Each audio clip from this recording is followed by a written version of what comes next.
Hi, Marilyn O'Hearn here today with Weekly Wisdom. Today, talking about how to motivate and engage yourself and others. So, this is a topic that frequently comes up as I coach leaders and their teams. And, we look at Motivational Monday, and you'll see me post some inspiring quotes and images, and it goes beyond that, right? So, um, this really came out of my reflection from yesterday, where I coached several United Nations leaders in countries around the world, including ones in, like the US, a state of emergency. And, how do you keep yourself and those around you motivated and engaged during the stressful times that we live in, this VUCA, volatile, uncertain, complex, and ambiguous times that we live in. And so one of the things that came up for me as I reflected on yesterday, and it wasn't just the UN coaching, it was also a program I attended last night on institutional racism. And the question was asked, what feeling comes up for you when you think of the word institution? And people said small. They felt small. They felt like a cog, a little tiny piece in the machine. That's not how we want the people around us to feel, right? That's not what's going to keep them motivated and engaged. That's not what's going to keep us motivated and engaged. So my first how-to is to clearly identify and communicate what is your part, and what is the part of those that you are leading, or your team part in achieving the vision of your organization. And vision, from hearing me before, previous Facebook Lives and blogs, how important that is.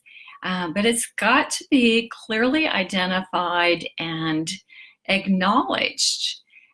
So otherwise, you're just waking up and thinking it's another day. Why am I here? What am I doing all this work for? And this really keeps people inspired and motivated. And then that can include, actually, this came out of a coaching call yesterday, keeping a running list of accomplishments. And for this person, it was a woman in leadership. And we know that women tend to hold back on letting people know what they're accomplishing, all the good that they're doing. And so to get beyond that and to prepare for their annual review, they decided to keep a running list just in their phone of their accomplishments. And this is something that they could also do regarding their staff, so that it's no big surprise when annual review time comes around. You've got it. You know how to present yourself. You know what the other people on your team have been up to. And those accomplishments towards that inspiring vision sometimes need to be broken down. Again, that VUCA world that we live in can feel really overwhelming, and it's like, oh, I've got so much on my plate. Where do I go today? And it's having that clear vision and values, and then what are my top 3 priorities today, this week, in order to achieve my part of the vision. And then again, keeping track of those accomplishments.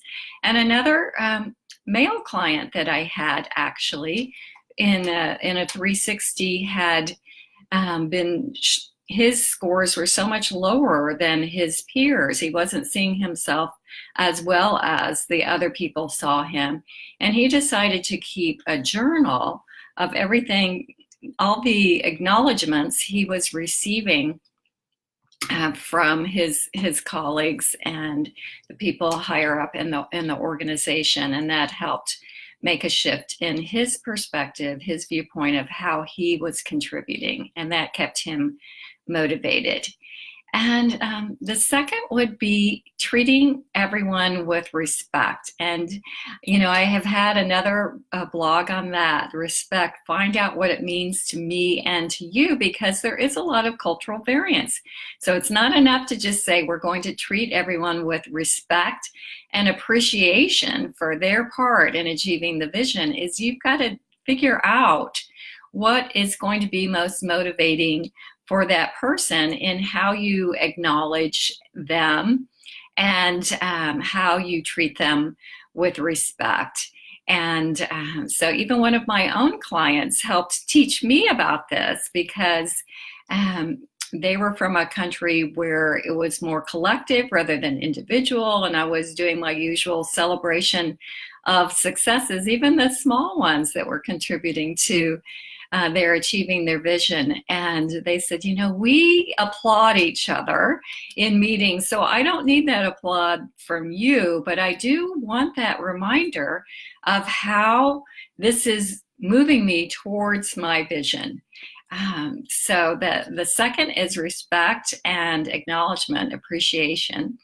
And then the third is knowing, and this gets to the point about racism and bias, and I'm writing an article, it's actually due tomorrow, on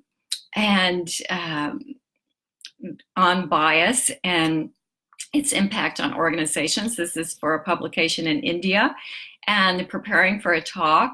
And so I want to see in an organization, this is going to motivate and engage me, that I have the opportunity to advance and be positively acknowledged and financially rewarded, commensurate to what other people are receiving financially.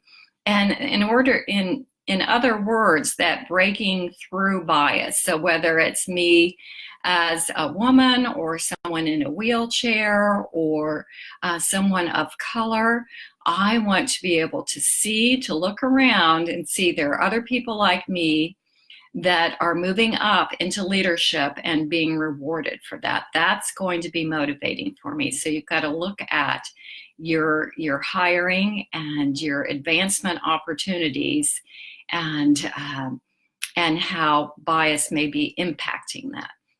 So those are my top three for today, is that identifying and communicating how each person's contributing to the vision. And if you're a solopreneur, that means you. How are you working towards that vision and celebrating those successes along the way? Number two is the respect and acknowledgement. And number three is is breaking through bias, is making sure that people know that they have that opportunity, that there's equity in the organization in terms of how they're going to be financially rewarded and how they'll be acknowledged, and the opportunity to advance. So thanks so much. And I see a number of you have joined. It's great to see you here. And we look forward to seeing you next week. Thanks.